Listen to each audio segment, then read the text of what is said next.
بسم اللہ الرحمن الرحیم۔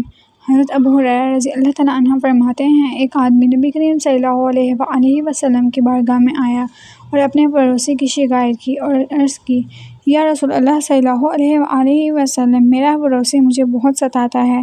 آپ صلی اللہ علیہ وآلہ وسلم نے فرمایا، تم اپنا سامان نکال کر باہر گلی میں رکھ دو۔ اس نے سارا سامان نکال کر راستے میں رکھ دیا۔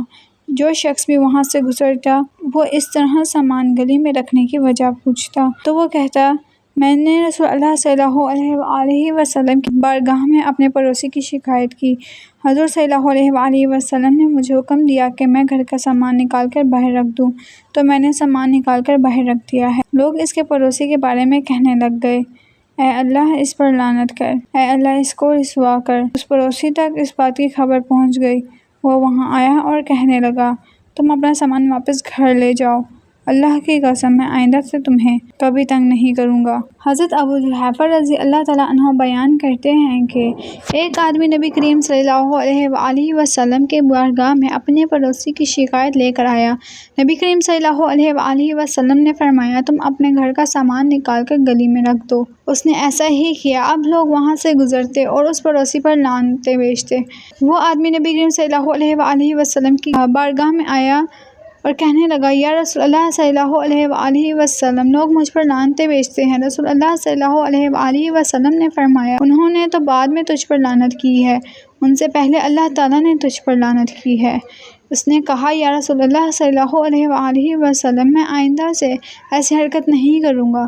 راوی کہتے ہیں، جس نے شکایت کی تھی وہ رسول اللہ صلی اللہ علیہ وآلہ وسلم کی بارگاہ میں آیا تو حضور صلی اللہ علیہ وآلہ وسلم نے فرمایا، تو امن میں ہو گیا ہے یا تو نے بھی لعنت کی ہے۔ حضرت نافع بن عبد الحارث رضی اللہ تعالیٰ عنہ بیان کرتے ہیں کہ رسول اللہ صلی اللہ علیہ وآلہ وسلم نے ارشاد فرمایا، نیک پڑوسی، کھلا مکان اور آرام دہ سواری بھی ایک مسلمان کے لیے دنیا میں سعادت کی بات ہے۔